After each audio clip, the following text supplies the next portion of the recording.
औज़ुबिल्लाहिमिनश्शैतानिर्रजीम बिस्मिल्लाहिर्रहमानिर्रहीम अस्सलाम वालेकुम वरहमतुल्लाहि वबरकातुहू। नाज़रीन का नाम, मैं हूँ फैसल सैयद। आप मेरा यूट्यूब चैनल देख रहे हैं। उम्मीद करता हूँ आप जहाँ भी होंगे रब ताला की पनाह में आफियत से होंगे। नाज़रीन, मुल्क की सियासत पे बात करते हैं। बात करते हैं, शुरू यहाँ से करते हैं कि आपको मालूम है खान साहब ने गवर्नमेंट को असम्बलियाँ तहलील करने के ऐलान के बाद एक पेशकश की थी कि आए मिल के बैठ के बात करते हैं कि इलेक्शन जो है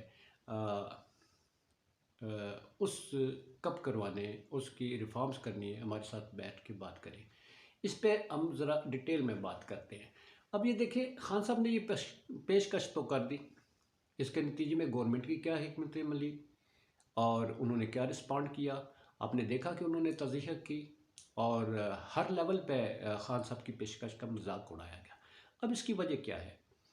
इसकी वजह यह है, और साथ ही मैं ये बता दूं कि खान साहब की इस पेशकश ने हुकूमत में एक एतमाद पैदा किया है। किस बात का? आप हैरान होंगे कि एतमाद किस बात का? एतमाद इस बात का कि हुकूमत को शायद ये मैसेज गया है कि जो खान साहब ने पेशकश की है इसमें उनकी मजबूरी है। मजबूरी क्या है? मजबूरी ये है कि शायद हुकूमत ने एज्यूम किया है कि खान साहब के साथ शायद उनके अरकान जो हैं, MPA जो हैं, शायद वो उनके साथ नहीं हैं। शायद वो खान साहब के जो इन्होंने तहलील करने का ऐलान किया है, शायद MPA जो है अपनी रिजर्वेशंस रखते हैं। हो सकता है वो सारे के सारे इनके साथ ना हो और इनके साथ सारे समूह से बाहर आने को तैयार ना हो सकता है राजा रियाज बनने के लिए कई लोग जो है वो बैठ जाएं असम्बलियों में। दूसरा, हो सकता है कि इनकी जो अपनी जो खान साहब की सियासी कमेटी है, हो सकता है उनमें से भी मुख्तलिफ राय हों और वो खान साहब का वो साथ ना दे रहे हों। तो हुकूमत को एक एतमाद मिला है। अब उस एतमाद के नतीजे में गवर्नमेंट क्या करने जा रही है?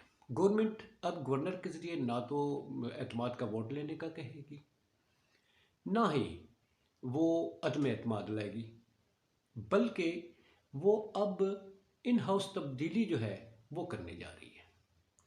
इन हाउस तब्दीली का जो टास्क है वो जनाब आसफ जरदारी साहब को दे दिया गया। आपको पता है आसफ जरदारी साहब का बहुत सारे लोगों को शायद मालूम ना हो कि वो बड़े शौकीन हैं, महंगे से महंगा घोड़ा ख़रीद के लाते हैं। वो मिडल ईस्ट से लाते हैं। दौड़ के जो रेस के घोड़े होते हैं वो उनके पास हैं। आप उनके इस्तबल में जाएं, उनको बड़े नाजो नाम से रखा हुआ है, AC लगा के रखे हुए हैं, उनकी खुराक बाहर से आती है। एक इतना किसी इंसान को जो है वो नहीं सहूलत दी जाती जितनी उन घोड़ों को दी जाती है। अब वो हैं ख़रीदो फरोख्त के माहिर। कहने का मतलब ये है कि वो ख़रीदो फरोख्त के माहिर है। वो जानते हैं कि किस घोड़े का कितना मूल्य लगता है, उनको जांच पड़ताल करने का तरीका आता है। अब उनको ये टास्क देने का मतलब ये है कि इन हाउस तब्दीली लाई जाए और वो जो जरदारी साहब हैं वो अरकान असम्बली जो PTI के हैं पंजाब असम्बली में या KPK में, जहाँ जहाँ PTI की गवर्नमेंट है वहाँ पर जो वो अपने हिसाब से बंदे ख़रीदें और असम्बलियों के अंदर ही तब्दीली ले आए। या वज़ीर आला बना लें, स्पीकर जो है उसको चेंज करने की जो इनका तरीक़ाकार होता है इन हाउस तब्दीली का वो फॉलो करें, मगर उसका टास्क जरदारी साहब को दे दिया गया है। साथ ही साथ तोशा खाना केस में आप देखें, वज़ीर आज़म जो है, साबिक़ वज़ीर आज़म जो हमारे इमरान खान साहब थे, उन पर तोशा खाना केस जो है, हालांकि सारे तोशा खाना के केस के शिकार हैं ये, उनके केसेस भी पड़े हुए हैं। उसमें पीपल्स पार्टी है, उसमें नवाज़ लीग है, उसमें और सारे सियासी लोग जितने भी इस वक्त बैठे हुए हैं सब उसमें शामिल हैं। मगर इमरान खान साहब का तोशा खाना केस जो है वो बहुत ही हाईलाइट किया जाता है, उस पर पूरा जोर लगाया गया है। अब उसमें जो PTI की चेयरमैनशिप की से अलग करने की एक दरख्वास्त थी, उसका जनाब वो केस है वो खोल दिया गया है कि उसके नतीजे में इनको PTI की चेयरमैनशिप से हटा दिया जा सकता है, फ़ारिग किया जा सकता है। देखें जी, केसेस तो बहुत होते हैं, या इंसाफ के जो है वो भी लोग बड़े मतकाज़ी हैं इस मुल्क में। मगर यहाँ इंसाफ मिलता नहीं है। इंसाफ मिलता है तो नाअहली के केस जो है वो अहल कर दिए जाते हैं, जो उम्र भर के लिए नाअहल किए जाते हैं उनको अहल कर दिया जाता है। और उस अहल करने के पीछे बहुत सारे लोग जो है पता है वो सारे ही उसमें आ जाएंगे। आप वो उम्र भर के लिए जो हुए हुए थे आप वो 5 साल की मुद्दत के लिए हो जाएंगे, और वो कुछ बाहर से वापस आ जाएंगे और कुछ यहाँ अंदर से जो है वो भी अहल हो जाएंगे।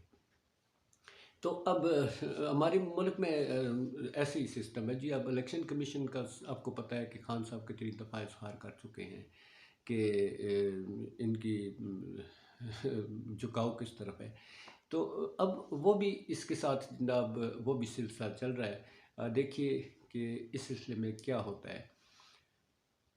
परवेज़ लाई साहब जो हैं वो खान साहब के साथ डट के खड़े हैं, मगर न जाने क्यों इतना बार बार वो जो है अपनी क्लैरिटी देते हैं कि मैं खान साहब के साथ खड़ा हूँ। खान साहब जब भी इशारा करेंगे मैं रिज़ाइन कर दूंगा, ये सारी असम्बलियाँ तहलील करने का ऐलान कर दूंगा। पंजाब असम्बली जो है वो इनकी ये सीट जो है इनकी अमानत है पीटीआई की, मैं वापस करने के लिए किसी वक्त भी तैयार हूँ। मगर फिर भी परवेज़ लाई साहब जो हैं वो ज़ुबान ज़ुदेआम हैं कि न जाने वो किसी वक्त अपना पैंतरा बदल लें।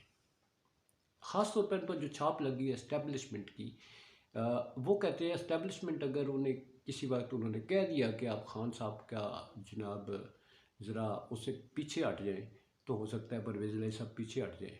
मगर परवेज़ लाई साहब चूँकि वो सियासी हैं, मंजे हुए सियासी हैं, अब वो अगर पीछे हटते हैं तो उनका मुस्तकबिल किसके साथ जुड़ता है? क्या वो पीटीआई की ये पीएमएलएन की सीट पे आइंदा की सियासत करेंगे या पीपल्स पार्टी की साथ मिलकर सियासत करेंगे? उन्हें मालूम है कि इस वक्त पीटीआई का सियासी ग्राफ जो है वो कहाँ पर पहुंचा हुआ है, तो वो शायद ऐसी गलती नहीं करेंगे। अब साथ ही साथ इसके मुनसलाई साहब जो है वो भी डट के खड़े हैं। और इस तरफ जो हुकूमती ग्रुप है उसमें आप देखिए उसमें तरह तरह की इस वक्त जो है बैठकें हो रही हैं, बैठक उठक हो रही है, वो गेम जारी है जी। और इसमें साथ ही साथ ताज़ा तरीन जो है सूरत हाल ये है कि गवर्नमेंट और पीटीआई को जो है वो शायद एक टेबल पर लाने की कोशिश की जा रही है। इसमें ये नोट कर लीजिएगा कि एक दो दिन जो है ये बहुत अहम है। इसमें या तो खड़ाक हो सकता है या फिर जो है वो मुज़ाकरात की टेबल पे आएंगे। और गवर्नमेंट का सुनने में ये आ रहा है, अभी कंफर्म नहीं है,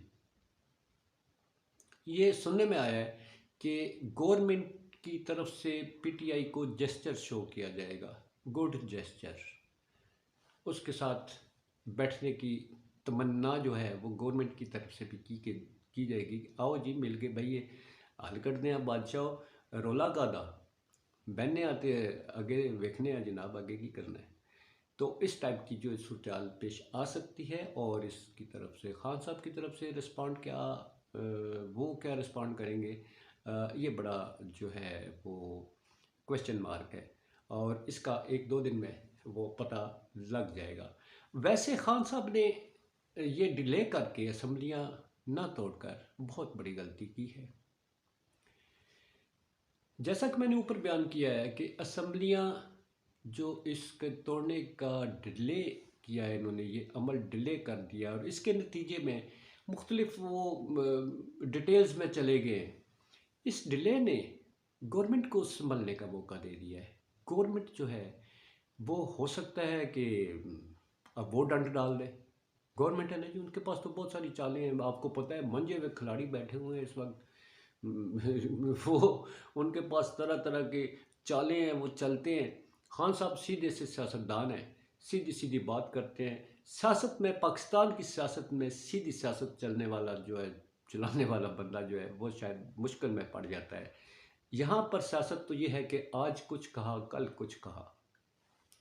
अभी आपने बात की, थोड़ी बात उधर जाके दूसरी साइड पे और बात कर दी। मैं ये बात करता हूँ जी, हमारे जितनी भी ये आप इसमें आसद ज़रदारी साहब ले लें, बिलावल भुट्टो साहब ले लें, शाहिद खाकन अब्बासी ले लें, मौलाना फजल रहमान ले लें, नवाज शरीफ, शहबाज शरीफ, इनके जितने भी सियासत में बैठे हुए लोग हैं, ये वो लोग हैं जो सियासत के दाव पे जाते हैं। अभी कुछ का, कल कुछ का, आज का बयान कुछ है, हो सकता है कल का बयान कुछ आ जाए। मगर खान साहब जो है, वो इसलिए उनको मुश्किलात पेश आ रही है कि वो सियासत नहीं कर रहे, वो मुल्क का सिर्फ सोचते हैं। बाकी लोग जो है, उनकी मुल्क की प्रायोरिटी कम होती है, सियासत पे ज़्यादा होती है। तो इसलिए खान साहब के लिए बहुत बड़ी हर्डल्स जो है इस मुकाम पर आके आती है कि वो सियासत सियासत जहाँ करने का वक्त आता है, खान साहब डट जाते हैं। वो कहते हैं ऐसे नहीं, ऐसे नहीं चलेगा। निज़ाम की तब्दीली है तो निज़ाम की तब्दीली के साथ हम खड़े हैं, तो हम वही उसी पे पेरा भी है। खान साहब अगर असम्बलियाँ फौरी तौर पे डिज़ोल्व कर देते, डिज़ोल्व करने का ऐलान कर देते, हुकूमत को संभलने का मौका भी ना मिलता, अफरा तफरी का आलम होना था, एक यहाँ पर समझे एटम बम फट जाना था सियासत की दुनिया में। मगर खान साहब ने ये डिले करके, वो डिले क्यों किया, इसके पीछे क्या अनासर कर फरमा है, जैसा कि चमगोइयाँ थी कि शायद कुछ अरकान जो है वो नहीं चाहते, कुछ चाहते हैं, और कुछ जो है वो कहते हैं कि देखें जी, इलेक्शन होंगे तो इलेक्शन कमीशन के जो चेयरमैन है वो बैठे हुए, वो इनके बंदे हैं, वो इलेक्शन के रिजल्ट जो है वो अपनी मर्जी के कर लेंगे, तो आप इलेक्शन का क्यों नहीं इंतज़ार कर लेते। कुछ का कहना ये था कि जून तक इंतज़ार कर लेते हैं, जून का बजट जो है वो पेश हो लेने, तो फिर इसके बाद जो है तो इलेक्शन में जाते। देर का दी, एडी छेती का दी, थोड़ा इंतज़ार कर लो।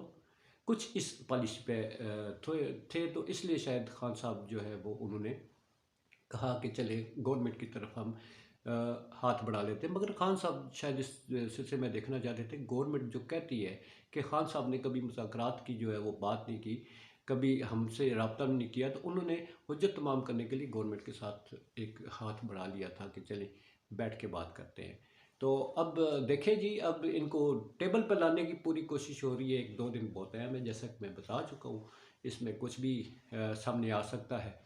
अब बात करते हैं जी मुल्क की मईशत। मुल्क की मईशत को इन्होंने मजाक समझा हुआ है। शायद खाकान अब्बासी साहब जो है और मौलाना फजल रहमान साहब हो, बिलावल भुट्टो, ये कहते हैं कि हमें मुश्किल फ़ैसले करने हैं। ये शायद खाकान अब्बासी साहब की पिछली पीटीआई की हुकूमत गिराने से पहले ज़रा देख लें इनके बयानात क्या थे कि खान साहब जो है ये गलत चल रहे हैं।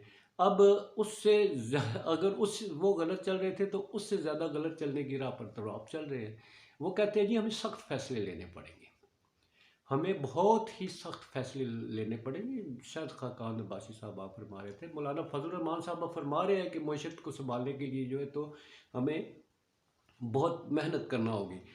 ਉਹ ਭਾਜੀ ਤੁਹਾਨੂੰ ਕਿਹਨੇ ਆਖਿਆ ਸੀ ਕਿ ਤੁਸੀਂ ਇੱਥੇ ਆ ਕੇ ਬਹਿ ਜਾਓ।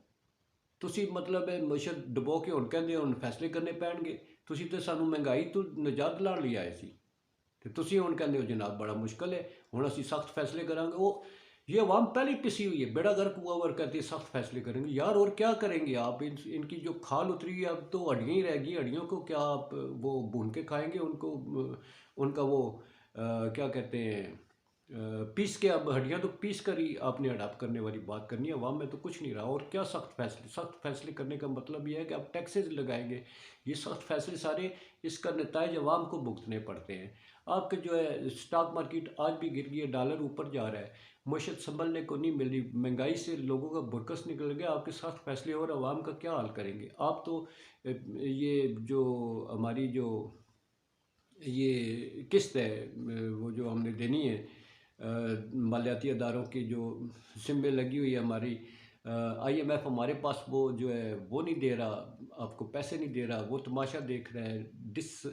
हमारी जो इतना ये हम डिसेबल हो गए हैं, और मईशत जो है वो बिल्कुल इस दाने पे पहुंच चुकी है कि हम 1 टक्का किसी को नहीं दे सकते, और आने वाले दिनों में शायद हम अपनी अंदरूनी अदायगियाँ भी ना कर सकें। तो जनाब आप कहते हैं अभी हम सख्त फैसले करेंगे, लोगों के पास पैसे नहीं है खाने को, आप टैक्स लगा के और क्या उनसे आप हासिल करना चाहते हैं। आवाम को दिया कुछ, लिया सारा कुछ है। महंगाई का मार्च करने के बदले आप आवाम को जो है बहुत बम कराने जा रहे हैं। कुछ तो ख्याल करें। ये कुछ था जी, बहुत कुछ है मेरे पास, मैं नेक्स्ट व्लॉग में बात करूँगा।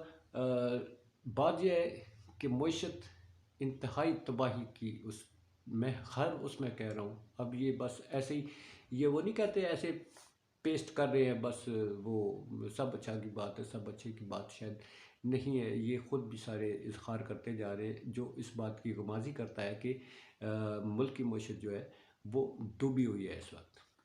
तो जनाब, अगले 1-2 दिन बड़े अहम हैं, देखिए शायद किसी अच्छी तरफ जाए। तो देखिए, लेट्स सी। इजाज़त दीजिए, अपना बहुत सारा ख्याल रखिएगा। और इसी के साथ सोनी धरती जिसमें हमने रहना है, हमेशा के लिए रहना है, जीना मरना है इसके साथ। पाकिस्तान जिंदाबाद, पाक अफवाज पाइंदाबाद। सलामत रहिए, अल्लाह हाफ़िज़।